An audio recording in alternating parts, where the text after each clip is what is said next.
नमस्कार, आप देख रहे हैं अपना उत्तराखंड और मैं हूं आपके साथ भानु दीक्षित। उत्तराखंड में चुनावी माहौल के बीच बीजेपी अब हर रोज जनता के बीच जा रही है, तो वहीं खुद सूबे के मुखिया त्रिवेंद्र सिंह रावत लगातार चुनावी दौरे कर रहे हैं। इसी कड़ी में सीएम त्रिवेंद्र सिंह 2 दिवसीय नैनीताल भ्रमण पर रहेंगे, जहां वो देहरादून से प्रस्थान कर एफटीआई हेलीपैड हल्द्वानी नैनीताल पहुंचेंगे। सीएम एफटीआई सभागार में शाम 5 बजे कार्यकर्ताओं के साथ संवाद करेंगे और शाम 6 बजे एफटीआई शताब्दी भवन कॉन्फ्रेंस हॉल में मुख्यमंत्री रात्रि विश्राम काठगोदाम में करेंगे, जबकि मुख्यमंत्री 19 फरवरी को सुबह 10 बजे सर्किट हाउस काठगोदाम में जनपद स्तरीय अधिकारियों के साथ समीक्षा बैठक करेंगे। तो वहीं सीएम के दौरे को लेकर कांग्रेस ने सीएम के आगमन से पहले विरोध प्रदर्शन किया।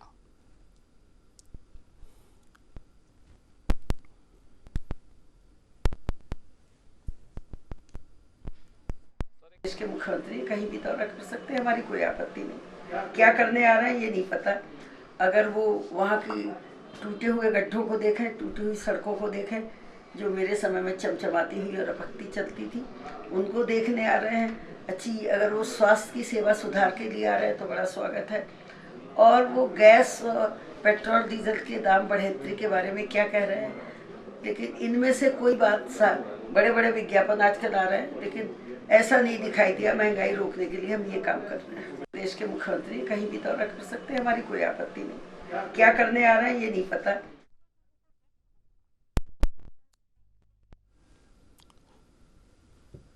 सीएम त्रिवेंद्र सिंह रावत का कुमाऊं दौरा है 2 दिवसीय, जहां वे बीजेपी पदाधिकारियों के साथ शाम 5 बजे संवाद भी करेंगे। प्रशासनिक भवन का लोकार्पण यहां करेंगे और स्थानीय लोगों को कई सौगात भी देने की अनुमान लगाए जा रहे हैं। कई कार्यक्रमों में सीएम त्रिवेंद्र सिंह रावत शामिल होंगे अपने कुमाऊं दौरे के दौरान। तो वहीं उनके दौरे से पहले कांग्रेस ने विरोध प्रदर्शन भी किया है। कहीं भी दौरा कर सकते हैं, हमारी कोई आपत्ति नहीं। क्या करने आ रहे हैं ये नहीं पता। अगर वो वहाँ की टूटे हुए गड्ढों को देखें, टूटी हुई सड़कों को देखें जो मेरे समय में चमचमाती हुई और रपकती चलती थी, उनको देखने आ रहे हैं। अच्छी अगर वो स्वास्थ्य की सेवा सुधार के लिए आ रहे हैं तो बड़ा स्वागत है। और वो गैस पेट्रोल डीजल के दाम बढ़ोतरी के बारे में क्या कह रहे हैं, लेकिन इनमें से कोई बात बड़े बड़े विज्ञापन आजकल आ रहे हैं, लेकिन ऐसा नहीं दिखाई दिया महंगाई रोकने के लिए हम ये काम कर रहे हैं। देश के मुख्यमंत्री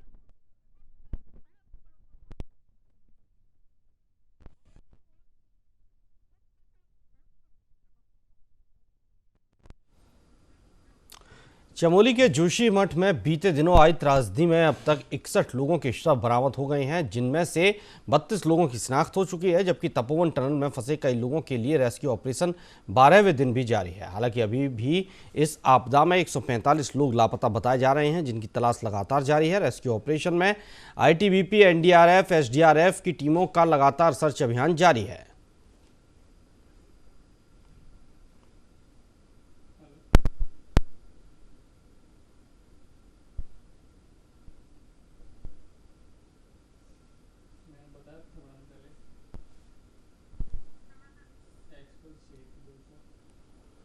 तो बता दें कि 32 लोगों की शिनाख्त हो चुकी है, 59 शव बरामद हो चुके हैं।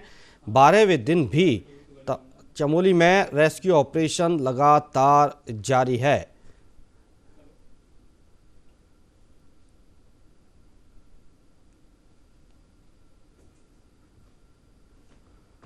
बत्तीस लोगों की शिनाख्त कर ली गई है, जबकि 145 लोग अभी भी लापता हैं।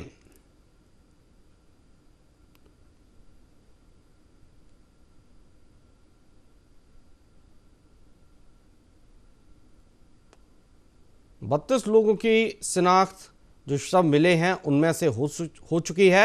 59 शव अब तक बरामद कर लिए गए हैं। एनडीआरएफ, एसडीआरएफ की टीमें लगातार सर्च अभियान चला रही हैं, जिनमें से अभी भी 145 लोग लापता बताए जा रहे हैं। 32 लोगों की शिनाख्त हो चुकी है।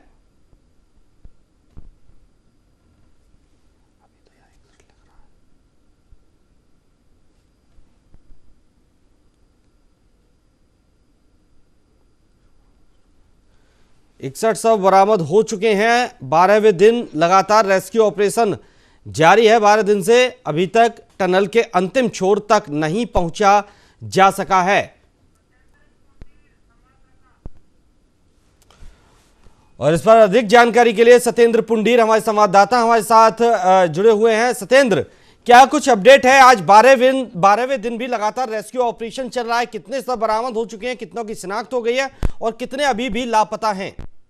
भानु, देखिए आज 12वां दिन हो चुका है। इसमें 61 जो शव हैं वो बरामद हो चुके हैं। साथ ही जो 27 मानव अंग हैं वो भी यहाँ पे मिले हुए हैं और 145 जो लोग हैं वो अभी मिसिंग चल रहे हैं। फिलहाल वहाँ पे जो रेस्क्यू का काम है वो लगातार जारी है। इसमें से जो 40 शव हैं उनकी शिनाख्त हो चुकी है, लेकिन वो कुछ शव हैं उनको अभी उनकी शिनाख्त नहीं हो पाई और उनका जो डीएनए है वो उसको सेफ रखा गया है ताकि उसके बाद उन लोगों का जो डीएनए उससे मैच करके पता लग सके ये शव किसके थे। और सरकार की जो गाइडलाइंस होगी बाद में कि कब इनको, पहले क्या होता था कि 60 साल बाद मृतक घोषित किसी भी आपदा किसी लापता व्यक्ति को मृत घोषित किया जाता है, लेकिन अब देखना होगा कि सरकार इसमें क्या पॉलिसी में क्या बदलाव लाती है। फिलहाल जो वहाँ पे जो शवों को निकालने का जो रेस्क्यू है वो लगातार चल रहा है। टनल के अंदर जो मलबा भरा है उसको भी वहाँ पे साफ किया जा रहा है। साथ ही डीएम चमोली फिलहाल रेस्क्यू जो अभियान है उसमें लगातार नजर बनाए रख रही है और जो टीमें हैं वो वहाँ पे अभी अंदर टनल के अंदर रेस्क्यू का काम चल रहा है, क्योंकि वहाँ से 13 शव निकाल लिए गए हैं, लेकिन अभी भी वहाँ पे जो शवों का मिलने का जो सिलसिला है वो लगातार अभी भी जारी है। जी सत्येंद्र, टनल में कितने अंदर तक खुदाई हो चुकी है और अंतिम छोर तक पहुंचने में अभी कितना वक्त और लग सकता है? हाँ, देखिए टनल में लगभग 140 फीट तो जो खुदाई थी वो अंदर तक हो चुकी है, लेकिन उसके टनल के बाद एक नीचे दूसरी टनल वहां से घूम के जो दूसरी टनल नीचे जाती है उसमें भी मिट्टी और मलबा बना हो। तो जो वहां से जो 3 टनलें हैं नीचे के लिए वो उन टनलों में भी अभी रेस्क्यू चल रहा है। वहाँ मलबा साफ किया जा रहा है ताकि उसके जो अंदर जो वर्कर थे, जो फंसे हुए लोग के जो शव हैं उनको वहाँ पे निकालने का काम अभी तक जारी है। जी सत्येंद्र, अब तक वहां जो कितनी टीमें अभी भी वहां पर लगी हुई हैं राहत और बचाव कार्य में, और क्या टनल से कहीं दूर कहीं और भी अन्य क्षेत्रों में इस तरह का कार्य चल रहा है? जी देखिए, वहाँ पे जो एनडीआरएफ की है और आईटीबीपी की जो टीमें हैं वो वहाँ पे रेस्क्यू कर रही है और साथ ही जो रैणी गांव है उसके जो आसपास के जो इलाके हैं जहाँ पे वहाँ पे जो गांव हैं, जिन गांव में ये जिससे प्रभावित हुए थे उन गांव में भी लगातार रेस्क्यू अभियान चलाया जा रहा है। साथ ही अलकनंदा नदी के जो किनारे हैं, चाहे कर्णप्रयाग की बात की जाए, नंदप्रयाग की बात की जाए, तो जगह जगह पे जो एनडीआरएफ की जो टीमें हैं वो रेस्क्यू कर रहे हैं कि ताकि अगर कोई शव या डेड बॉडी उनको मिलती है तो उसको वो वहाँ पे कलेक्ट करें और उसके बाद परिजनों को सौंपेंगे। तो इसमें जो टीमें हैं वो लगातार काम कर रही है। जी बहुत बहुत शुक्रिया सत्येंद्र आपका तमाम जानकारी के लिए, तमाम अपडेट्स देने के लिए। तो बता दें कि आज 12वें दिन भी रेस्क्यू ऑपरेशन लगातार चमोली में जारी है। टनल में भी अभी जो है मलबा हटाने का कार्य चल रहा है। 61 लोगों की शव अब तक बरामद किए जा चुके हैं और इन 61 लोगों में से 32 लोगों की शिनाख्त हो चुकी है।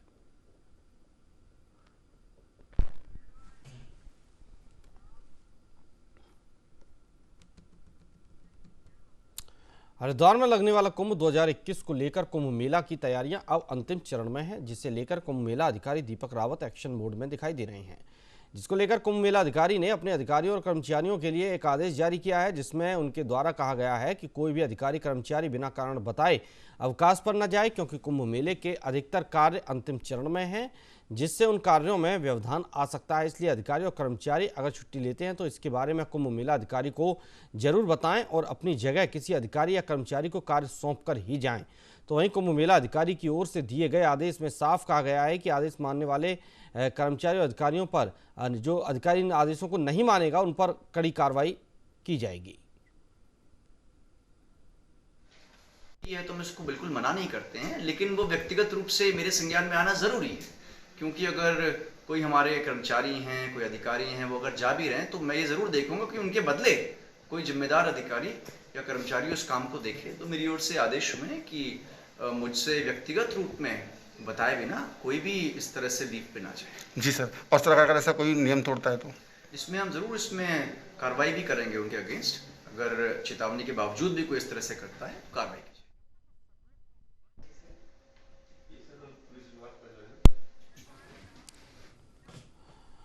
और हमारे साथ हमारे संवाददाता रूपेश वालिया सीधे हमारे साथ जुड़ चुके हैं। रूपेश, क्या कुछ आदेश दिए गए हैं, क्योंकि कुंभ मेले की तैयारी अंतिम चरण में चल रही है।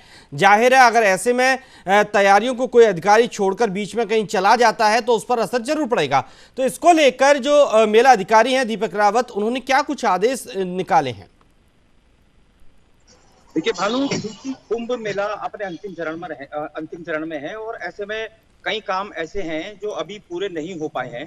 तो इसी को देखते हुए कुंभ मेलाधिकारी दीपक रावत ने ये आदेश बाकायदा जारी किए हैं कि उन्हें बिना बताए, मेलाधिकारी दीपक रावत को बिना बताए कोई भी अधिकारी या कर्मचारी छुट्टी पर नहीं जाएगा। उनका कहना साफ साफ ये भी है कि यदि इस प्रकार से जो अधिकारी और कर्मचारी हैं छुट्टी पर चले जाएंगे तो जो जिस संबंधित कार्य में उनके साथ उनका नाम जुड़ा हुआ है या जो जिस कार्य को उन्हें सौंपा गया है वो उसमें कहीं ना कहीं व्यवधान भी डलेगा। तो इसी को देखते हुए कुंभ मेलाधिकारी दीपक रावत ने छुट्टी पर न जाने के आदेश जारी किए हैं कि कोई भी कुंभ मेले से जुड़ा हुआ अधिकारी या कर्मचारी उनके बगैर उनकी अनुमति के कोई भी छुट्टी पर नहीं जाएगा, क्योंकि कुंभ फिलहाल अंतिम चरण में है और ऐसे कई कार्य हैं जो फिलहाल पूरे नहीं हो पाए हैं। हालांकि मुख्य सचिव ओम प्रकाश जी द्वारा जो जारी किया गया है वो यही है कि 1 अप्रैल से 30 अप्रैल तक का कुंभ का कार्यकाल होगा। उसको देखते हुए फिलहाल युद्ध स्तर पर कुंभ के जो कार्य हैं वो चल रहे हैं। तो इसी को देखते हुए मेलाधिकारी दीपक रावत ने ये आदेश जारी किए। जी रूपेश, कुंभ को लेकर जो कार्य चल रहे हैं वो कितने फीसदी पूरे हो चुके हैं, कितने रह गए हैं, कौन से अहम कार्य अभी बचे हुए? क्योंकि ये भी देखने में आया है कि जो साधु संत समाज है उनमें भी कहीं नाराजगी है कुंभ के कार्य अधूरे होने की वजह से। जी भानु, आपका कहना बिल्कुल ठीक है, क्योंकि अभी तो फिलहाल इसी पर भी जो मुख्य सचिव द्वारा आदेश जारी किया गया है कि 1 अप्रैल से 30 अप्रैल तक का कुंभ का कार्यकाल होगा। तो इसी को लेकर संतों में गहरी नाराजगी है। हालांकि जो अध्यक्ष हैं वो कहते हैं कि उन्हें प्रभाव में लिए बगैर राज्य सरकार ने ये आदेश जारी कर दिया है। हालांकि महामंत्री जो स्वामी हरिगिरी हैं वो ये जरूर कहते हैं कि जो राज्य सरकार है वो जो कुंभ में आने वाले श्रद्धालु हैं उनके प्रति सजग है और सतर्क है। इसी को देखते हुए जो राज्य सरकार ने आदेश जारी किया है उसका पूरी तरह पालन किया जाएगा। अभी देखना ये होगा, क्योंकि 22 फरवरी को अखाड़ा परिषद के अध्यक्ष श्रीमंत नरेंद्र गिरी हरिद्वार पहुंचेंगे और उसके बाद 24 या 25 फरवरी को अखाड़ा परिषद की एक बड़ी अहम बैठक होगी, जिसके बाद यह निर्णय लिया जाएगा कि जो राज्य सरकार ने आदेश जारी किया है उसके साथ चलना है या उसके विरोध में चलना है। अभी फिलहाल जो संत समाज है वो कोई भी इस पर मुंह खोलने के लिए तैयार नहीं है, क्योंकि मुख्य सचिव द्वारा आदेश जारी किए गए हैं कि 1 अप्रैल से 30 अप्रैल तक का जो कुंभ का कार्यकाल है वो होगा। क्योंकि यदि तैयारियों की बात करें तो पिछले कुंभ की अपेक्षा जो फिलहाल वर्तमान में कुंभ है उसमें तैयारियों के नाम पर केवल और केवल सड़कों का यहाँ पर सड़कें बनाई गई है और साथ ही साथ पेंटिंग्स की जा रही हैं। हालांकि थानों के नाम पे टेंटेज व्यवस्था भी की जा रही है, लेकिन यदि तैयारियों की बात करें तो तैयारियां मुकम्मल नजर नहीं आती हैं। ऐसे में मेला प्रशासन के पास अब क्योंकि कम समय बचा है तो इसी को देखते हुए मेलाधिकारी दीपक रावत ने कुंभ मेले से जुड़े अधिकारी और कर्मचारियों के छुट्टी पर न जाने का आदेश जारी किया है। उनका साफ साफ कहना यह है कि जो कुंभ के, क्योंकि अंतिम चरण में कुंभ चल रहा है तो कुंभ के कार्य हैं वो उनमें व्यवधान न हो। जी बात, बहुत बहुत शुक्रिया रूपेश आपका तमाम जानकारी के लिए, हमारे साथ जुड़ने के लिए। तो बता दें कुंभ मेले की तैयारियां अंतिम चरण में हैं और इसको लेकर अधिकारी एक्शन मूड में दिखाई दे रहे हैं। मेला अधिकारी दीपक रावत ने आदेश जारी कर दिए कि कोई भी अधिकारी कर्मचारी बिना उनके व्यक्तिगत संज्ञान में लाए छुट्टी पर नहीं जा सकता। ब्रेक के बाद आपका स्वागत है। बढ़ते हैं आगे। उत्तराखंड के मुख्यमंत्री त्रिवेंद्र सिंह रावत सरकार ने बिजली के तकरीबन हर वर्ग के उपभोक्ताओं को बड़ी राहत दी है।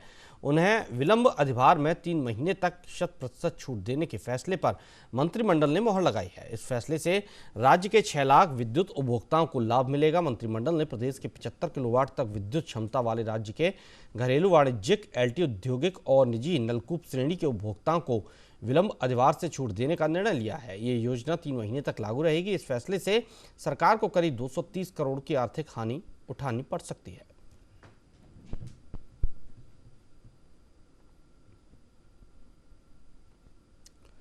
बता दें कि बड़ा तोहफा है बिजली उपभोक्ताओं को सीएम त्रिवेंद्र सिंह रावत का, जहां उपभोक्ताओं को 3 माह तक नहीं देना होगा विलंब अधिभार। त्रिवेंद्र सरकार ने फैसले पर मुहर लगा दी है। ये चुनावी लाभ लेने के हिसाब से इन्होंने किया है। अगर इतने संवेदनशील मुख्यमंत्री थे तो उनको ये चीज़ पहले उठा देनी चाहिए थी। जब बिजली के बिल लगातार बढ़ रहे थे इस प्रदेश में, मुख्यमंत्री जी चुप रहे। और इस समय अब क्योंकि चुनावी वर्ष है तो इस तरह की कई योजनाएं वो सामने लाएंगे। अभी धरती पर उतरने दीजिए, देखते हैं क्या इसका परिणाम होंगे। जिला विकास प्राधिकरण को स्थगित करने की बात वो कर चुके हैं और अभी तक चिट्ठी जारी नहीं हुई है।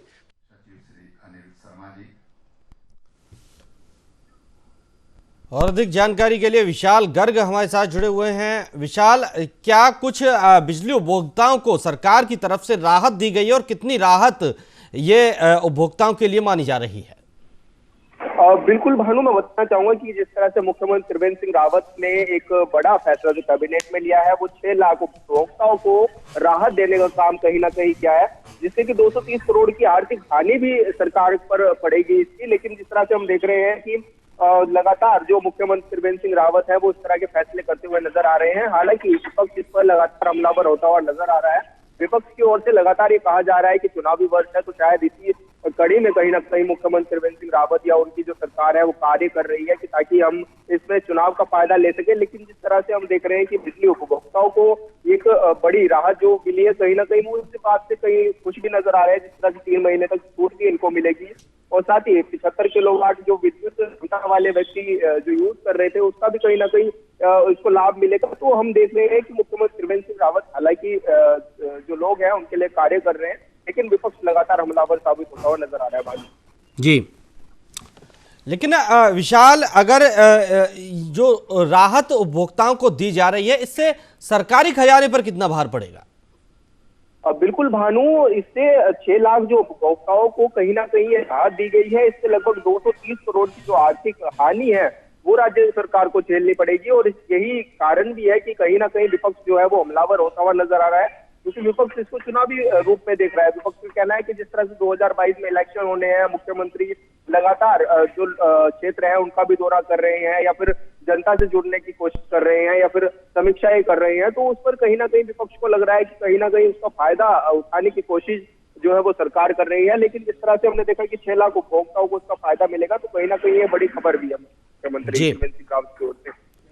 जी विशाल, ठीक है, विपक्ष अगर एक तरफ हंगामा कर रहा है, इसका विरोध कर रहा है फैसले का, तो विपक्ष को यह भी तो सोचना चाहिए कि कहीं ना कहीं जनता को तो राहत दी जा रही है।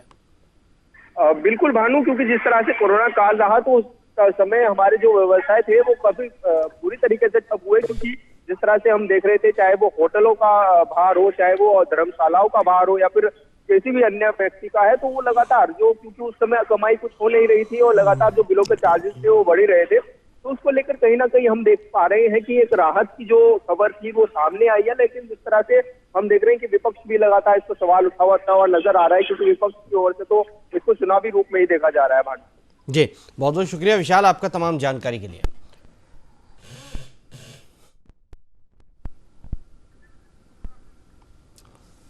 तो 3 महीने तक विलंब भार नहीं देना होगा। सीएम त्रिवेंद्र सिंह रावत का बिजली उपभोक्ताओं को ये बड़ा तोहफा है कि अब बिजली उपभोक्ताओं को 3 माह तक नहीं देना होगा विलंब अधिभार।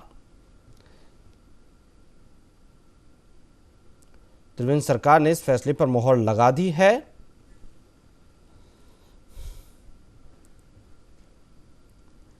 इस फैसले से सरकार को उठाना होगा 230 करोड़ का आर्थिक बोझ।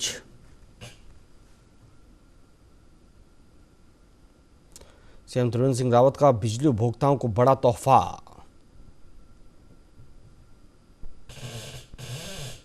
उपभोक्ताओं को 3 माह तक नहीं देना होगा विलंब अधिभार।